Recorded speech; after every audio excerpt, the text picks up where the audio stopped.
Hey there, Randy. Please accept my apologies. Is that I had so many emails coming in that I think yours was bumped into another email, and yeah, it kind of got lost. So I'll go over it now. Your sense of composition is better than the rest that I've seen in the reviews. So I like the fox a lot.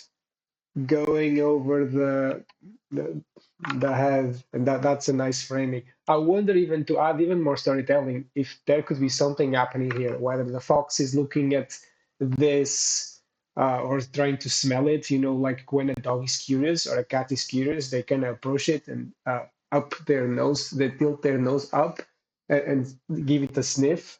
Just to express their curiosity and know what it is. So I wonder if you could get some kind of narrative, a recognizable narrative in there, rather than just having it as a composition element. Otherwise, it's very good. I like this read here, and this read here, and this here. It forms a nice domino effect. Like you read it that way, which is cool. I wonder if this could be amplified a lot more when it comes to shape and size. So they're kind of the same shape and the same size. And I wonder if this one could be bigger here, just extend that size there. So we have a big shape and perhaps a medium shape here, and then a smaller one there.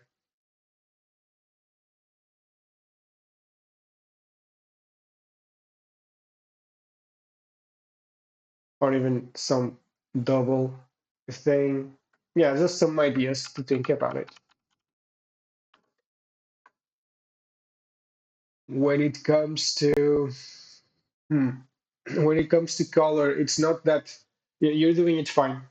Uh, I like that. There seems to be something wrong here with the foreshortening, but I'll be nitpicking. It would seem to me that these arms should be, the shoulder is kind of like too close to the face. Uh, I would recommend you try to pose in the same way in front of a mirror to see what's comfortable for you. Because my first guess, maybe I'm wrong, is that that would not be too comfortable. It's nice to see some color exercises here and design as well.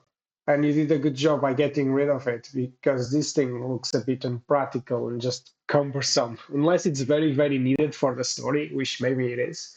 But at the first read, I think it was a good call to leave it this way. It's nice that to see your mistakes or the way you explored and you decided to go with this one. This is definitely a good thing to keep in your portfolio. It shows that you can discern between good decisions and bad decisions.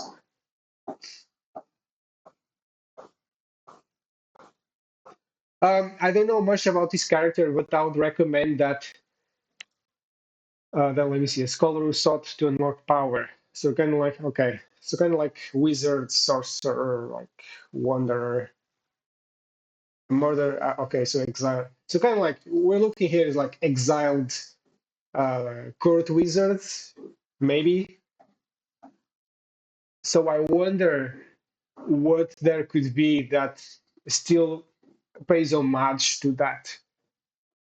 uh, that it was his old job. Because in here, what I see is like a guy with a cloak, and I wonder how can you depict that manifest better, as in a guy who used to be a wizard, but then he was exiled whatsoever. How can you unpack all of that into here? So it could be just to brainstorm a bit, just to go. One thing I like to do, it works for me, it might not work for you. It's go into the dictionary and pick a few keywords like exile.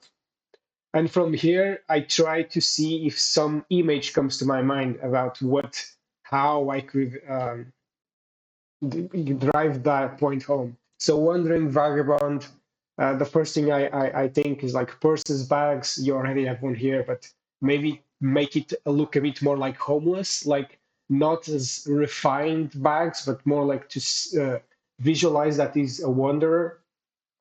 Then wizard, you get the idea, I think. Astrologer, clairvoyant, conjurer. So maybe some kind of moon symbols, things like that, to make him more look like a magician. You know, you could really go as deep as you'd like with this. Hypnosis, necromancer, so maybe like a weird looking book with him. You get the idea. So the research, I think it was good, but I think could also be pushed further. But it's good in itself as it is. I like the shape size. You can clearly tell in contrast that this is like a buff guy, like a guardian of something. Okay, skilled leader, practical and strong. Yeah, you can see the practical and strong here.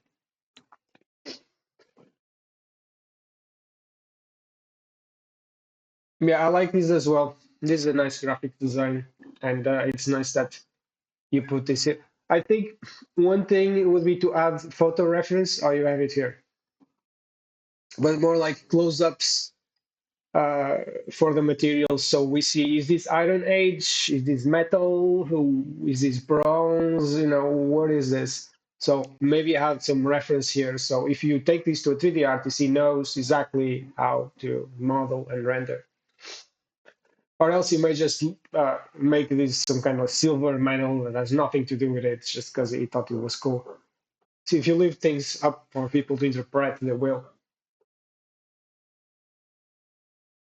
And this is nice, has an evil vibe to it for sure. So you're already doing that kind of stuff that I was critiquing on. I think you can push it further.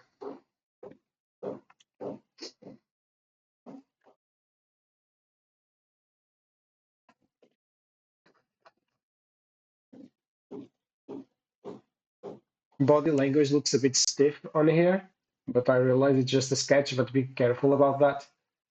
There's something wrong with the perspective here. Like it looks too flat. It looks like a 2D thing. I would try to look at images of bisons, things that in the same kind of angle, so you explore how this funnels into the perspective.